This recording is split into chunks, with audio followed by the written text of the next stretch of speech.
My 7-year-old son, he said, "Mom, I think you should just say something normal, like, hi, my name is Maya."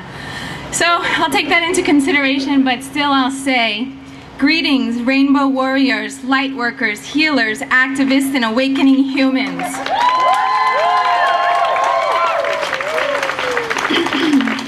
We are all here for a purpose, you and I. Our generation's alive, living, loving, and working right now to make a difference in these, the most momentous of times. While the paths are seldom easy or comfortable right now, trust that we are at once the seeds and the sowers of seeds for our future generations, our future selves, to live in harmony and balance with each other, in our communities, and on our planet. There is much work to be done, yet there are more tools, awareness, vision, action, and potential than ever before to consciously co-create the world that we wish to live in, the world that we all know is possible.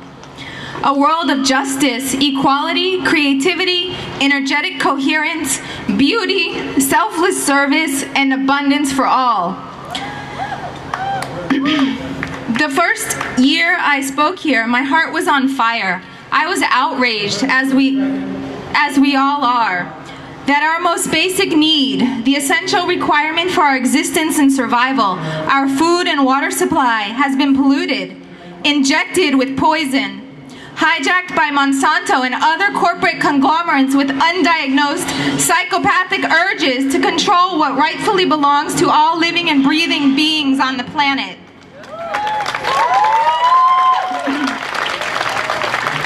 I was infuriated by the statistics. 1 in every 69 children is now born with autism. Cancer is now the second leading cause of death in children.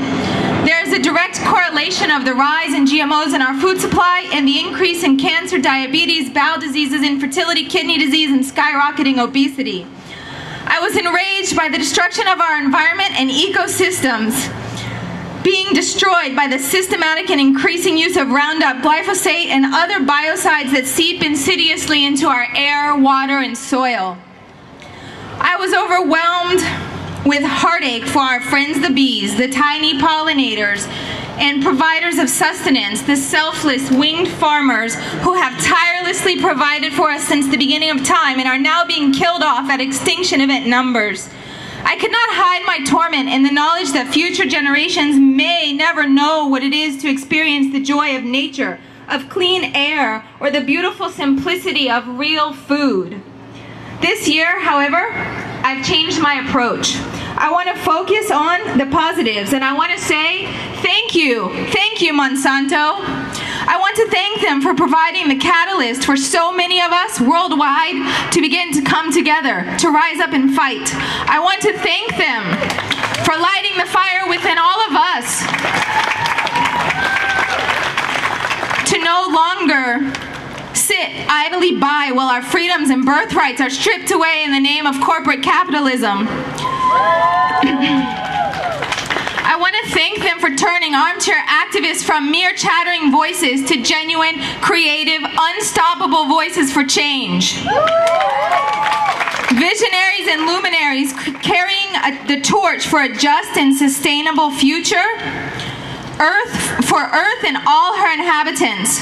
I want to thank them for opening our eyes to the illusions of separation, to see the false borders created as means to control us.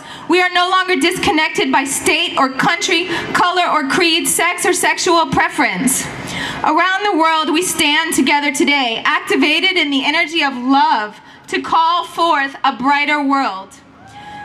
Thank you, Monsanto, for catalyzing us to come together as one, as a single humanity, members of the same family, to stand up and fight and scream from the depths of our souls. No, this is not how it's going to happen. You cannot take our food, you cannot continue to destroy our land, you will not own our governments, and you will not ravage our children's futures any longer. Change is here.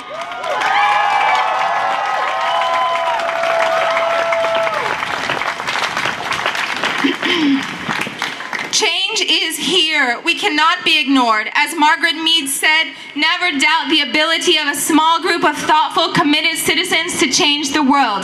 Indeed, it's the only thing that ever has.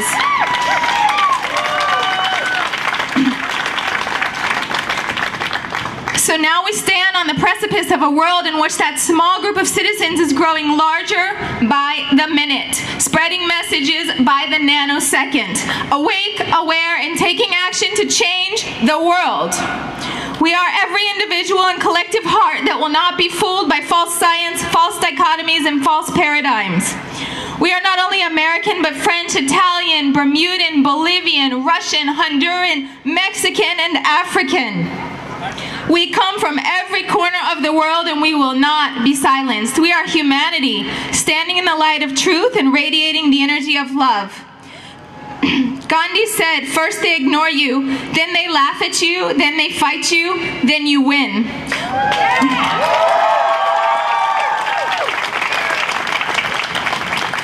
Well, it's clear to see that we can no longer be ignored, no longer laughed at us, no longer laughed at.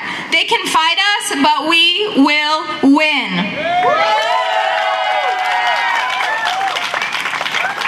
The people are winning, and the prize is the positive transformation and conscious evolution of ourselves, our systems, and our planet. There's so much more I could say. Grow your own food, save your seeds, support your local organic farmers. Look at how all of your decisions, our lifestyle choices affect not only ourselves, our minds, our bodies, our spirits, but at how our choices affect the ecosystem and our fellow humans, our brothers and sisters. And then decide what better choices we can make, and let's take action together. Again, support local organic farmers, keep asking questions, vote with your dollars, study and implement permaculture projects. But I'll end with the words of Arundhati Roy. Another world is possible.